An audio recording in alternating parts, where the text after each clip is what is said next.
ஏன் இன்னும் ஹோண்டா சைட்லேருந்து அது இன்னும் கொடுக்காமல் இருக்காங்கன்னு எனக்கு தெரில கைஸ். ஓகே கைஸ், இந்த வண்டி எவ்வளோ டாப் ஸ்பீடு போகுதுன்னு பார்ப்போமா நம்ம. டியோ நிறையா பேர் எதுக்கு வாங்குவாங்கன்னு மெயினாக கேட்டிங்கன்னா. ஹலோ கைஸ், இன்றைக்கி நம்ம என்ன வீடியோ பார்க்க போகிறோன்னா டியோ. இந்த வண்டி வந்து BS7 இந்த மாடல் இப்போ வந்த மாடல், அதனால தான் உங்களுக்கான ரிவ்யூ எடுக்கலான்ட்டு வந்தேன். இந்த இன்ஸ்ட்ருமெண்ட் கிளஸ்டரில் என்னென்ன வருதுன்னா ட்ரிப் 1, ட்ரிப் 2, அப்புறம் வந்து ஆவரேஜ் கிலோமீட்டர்லாம் வருது கைஸ். அது வந்து BS7 அது. இதில் தான் அந்த இண்டிகேட்டர்லாம் உங்களுக்கு கொடுத்துருக்காங்க. இதில் வந்து 2 டிஸ்பிளே வருது. மேலே ஒரு டிஸ்பிளே, கீழே ஒரு டிஸ்பிளே.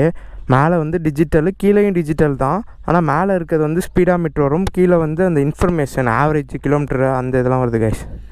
இல்லை இருக்கிற பெட்ரோல் வச்சு எவ்வளோ போகலாம் அதெல்லாம் வேறு காட்டுது கைஸ். ரேஞ்சு பாருங்கள், ரேஞ்செலாம் கொடுத்துருக்காங்க கைஸ். இந்த வண்டியில் 138 கிலோமீட்டர் போகலாம். இதில் இருக்கிற பெட்ரோல் வச்சு 138 கிலோமீட்டர் போகலாம். டைம் வேறு கொடுத்துருக்காங்க. அப்புறம் டோட்டல் கிலோமீட்ரு இப்போ ஆவரேஜாக மைலேஜ் எவ்வளோது கிடைக்குதுன்னா 52 கிடைக்கிது. மேலே என்னென்ன உங்களுக்கு வந்துடுதுன்னா, உங்களுக்கு சன்லைட்டில் தெரியுமா என்னென்னு எனக்கு தெரியலை. மேலே என்னென்ன வந்துடும்னா உங்களுக்கு ஆர்பிஎம் இந்த இடத்துல வந்துடுது. 10,000 ஆர்பிஎம் வரைக்கும் இருக்குது. அப்புறம் வந்து சைடு ஸ்டாண்ட் இண்டிகேட்டர் வேறு இருக்குது கைஸ். இங்கே தெரியுதா, சைட் ஸ்டாண்ட் போட்டோன்னே இங்கே ஆன் ஆகுது பாருங்கள். இந்த வண்டியை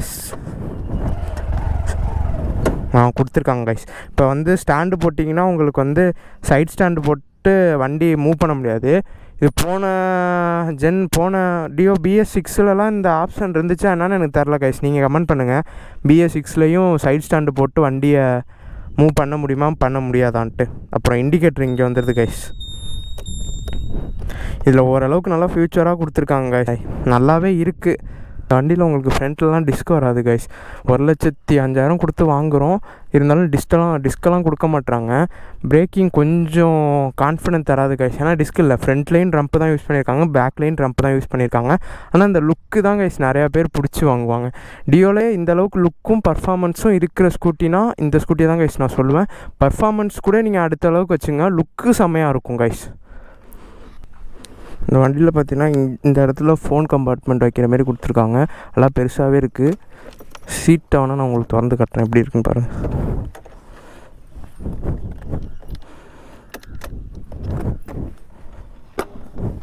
சீட்டு பூட் ஸ்பேஸும் உங்களுக்கு நல்லாவே இருக்குது கைஸ். ஒரு ஆஃப் ஹெல்மெட் வைக்கிற அளவுக்கு இருக்குது.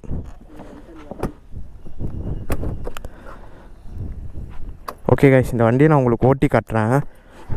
எப்படி இருக்குன்னு, ஓட்டுறதுக்கு எப்படி இருக்குன்னு சொல்கிறேன்.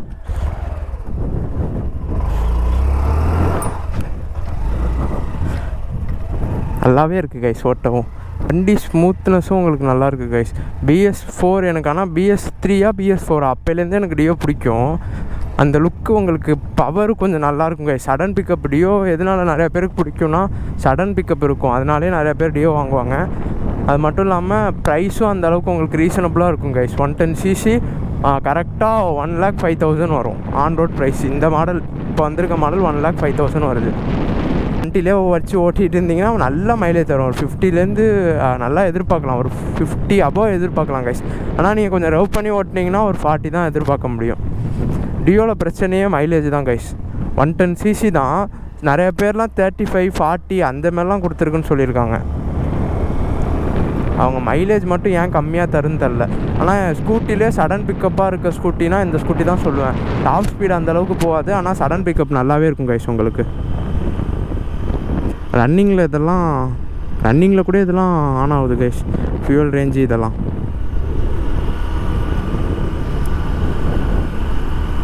கமெண்ட் பண்ணுங்க கைஸ், எத்தனை பேர் டியோ வச்சுருக்கீங்க, அதுவும் இப்போ வந்த மாடல் வச்சுருக்கீங்கன்ட்டு.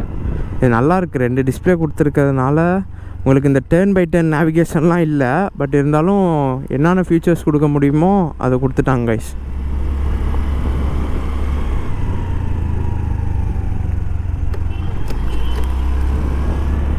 ப்ரைஸ் தான் கொஞ்சம் இன்க்ரீஸ் பண்ணுறாங்க. ரொம்ப இன்க்ரீஸ் பண்ணுறாங்கன்னு சொல்ல மாட்டேன், கொஞ்சம் தான் இன்க்ரீஸ் பண்ணுறாங்க. இப்போ ஃபார் எக்ஸாம்பிள் இந்த டிவிஎஸ்லாம் பொறுத்த வரைக்கும் அதெல்லாம் ஓவராக ஹைக் பண்ணுவாங்க. ஒரு மாடல் வந்தோடனே இன்னொரு மாடலுக்குலாம் நிறையா ஹைக் பண்ணுவாங்க, ப்ரைஸ் ஹைக் பண்ணுவாங்க. ஆனால் ஹோண்டாவில் பொறுத்த வரைக்கும் ப்ரைஸ் அந்தளவுக்கு ஹைக் பண்ண மாட்டாங்க.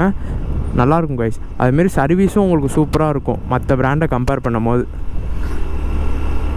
டியோ வந்து எவ்வளோ மைலேஜ் தருது அப்படின்னாலும் போட்டுடலாம். 1 லிட்டருக்கு எப்படியும் எனக்கு தெரிஞ்ச ஒரு நம்ம ஓட்டுற மாரி ஓட்டினா ஒரு 45லேருந்து 50 தரும்னு நினைக்கிறேன்.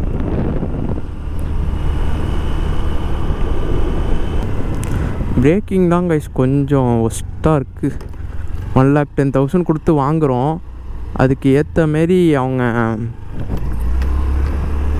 டிஸ்க் பிரேக்கு எதுவுமே கொடுக்காதனால கொஞ்சம் பிடிக்கிறதுக்கும் கான்ஃபிடென்ஸ் சுத்தமாக இல்லைன்னு தான் சொல்லுவேன். நிறையா பைக்கில் கொடுக்க ஆரம்பிச்சிட்டாங்க டிஸ்க் பிரேக்கு. ஏன் இன்னும் ஹோண்டா சைட்லேருந்து அது இன்னும் கொடுக்காமல் இருக்காங்கன்னு எனக்கு தெரில கைஸ். இதோட டியோ எவ்வளோ மைலேஜ் தருதுன்னு மறக்காமல் கமெண்ட் பண்ணுங்கள் கைஸ். எவ்வளோ தருதுன்னு பார்ப்போம். சஸ்பென்ஷனும் நல்லா தான் இருக்குது. டூரிங் உங்களுக்கு அந்தளவுக்கு கம்ஃபர்டபுள் தான் கைஸ். கொஞ்சம் மிஸ் ஆகுது. முன்னாடியெல்லாம் ரொம்ப கடுப்பாக வரும். கடுப்பாக எதனால் சொல்கிறேன்னா, பழைய டியோலலாம் பார்த்தீங்கன்னா வச்சிங்களேன், இந்த இடத்துல ஹெட்லைட்டு கூட வராது, உங்களுக்கு நார்மலாக இருக்கும் இந்த இடம். அப்போல்லாம் கால் வைக்கவே ரொம்ப சின்னதாக இருக்க மாரி தெரியும். இப்போ ஓரளவுக்கு கொஞ்சம் பெருசாக இருக்குது. ரொம்பன்னு சொல்ல மாட்டேன், ஓரளவுக்கு கொஞ்சம் பெருசாகவே இருக்குது கைஸ், ஃபஸ்ட்டு வந்த மாடல்லாம் கம்பேர் பண்ணும்போது.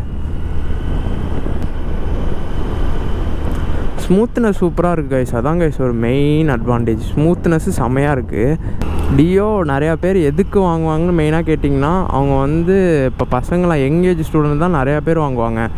வயசானவங்க கூட உங்களுக்கு டியோ அந்த சைட் போக மாட்டாங்க. ஏன்னா லுக்கு உங்களுக்கு அந்தளவுக்கு இருக்கும் கைஸ், அட்ராக்டாக இருக்கும்.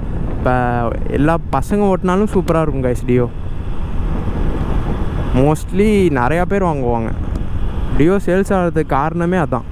அவங்க லுக்கு தான் மெயின் அட்வான்டேஜ். மற்றது கூட அடுத்தது சொல்லலாம், லுக்கு தான் அவங்களுக்கு மெயின் அட்வான்டேஜ்.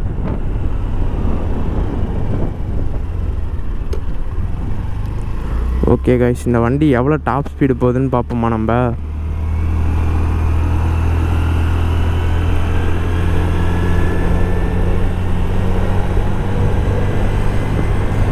வரைக்கும் கொஞ்சம் வேகமாக ஏறிடுது, அதுக்கப்புறம் ரொம்ப பொறுமையாக ஏறுது கைஸ். அதான் சொன்னல, உங்களுக்கு வந்து பிக்கப்பு உடனே நல்லாயிருக்கும். டியோவை பொறுத்த வரைக்கும் பிக்கப்பு சூப்பராக இருக்கும். ஆனால் டாப் ஸ்பீடு கொஞ்சம் ஒஸ்ட்டாக தான் இருக்கும். ஒரு 90 கொஞ்சம் உங்களுக்கு கஷ்டப்பட்டு போகிற மாரி தான் இருக்கும். பார்ப்போம் எவ்வளோ டாப் ஸ்பீடு போகுதுன்னு பார்ப்போம்.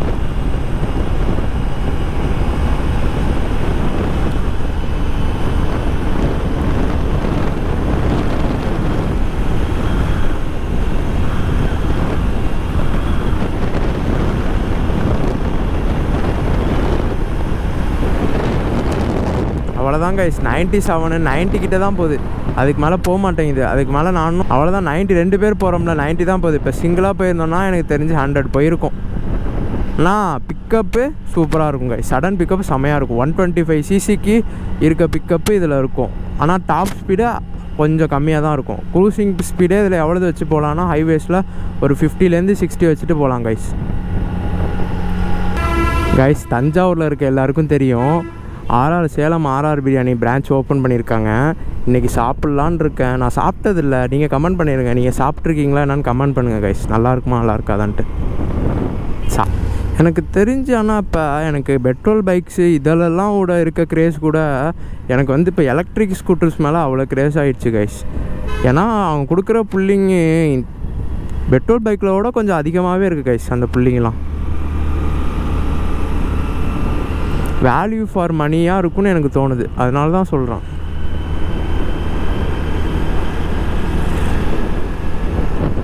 லைஃப் வருமா என்னன்னு தெரில கைஸ் எனக்கு. நீங்களே கமெண்ட் பண்ணுங்களேன். எலக்ட்ரிக் பைக்ஸ் எல்லாம் உங்களுக்கு லைஃப் மட்டும் கொஞ்சம் வந்தால் நல்லாயிருக்கும்.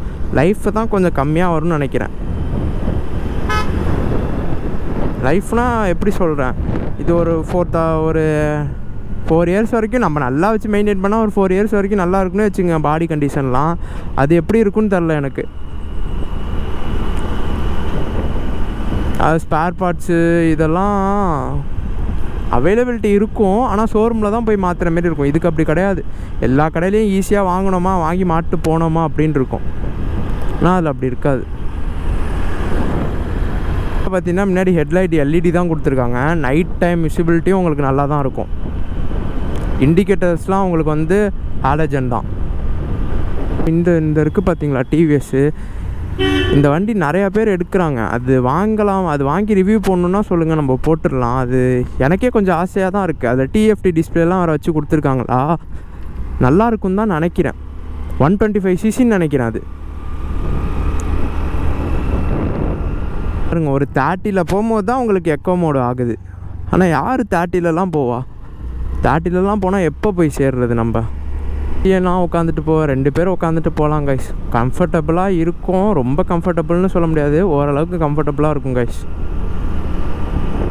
வெயிலில் எந்த அளவுக்கு தெரியுதுன்னு தெரில உங்களுக்கு இன்ஸ்ட்ருமெண்ட் கிளஸ்டர்லாம். ஓகே கைஸ், இந்த வீடியோவை நான் இதோட முடிச்சுக்கிறேன். அடுத்த ஒரு நல்ல வீடியோவில் வந்து சந்திக்கிறேன் உங்கள் எல்லோரும் கொஞ்சம் சப்ஸ்கிரைப் பண்ணுங்கள் கைஸ்.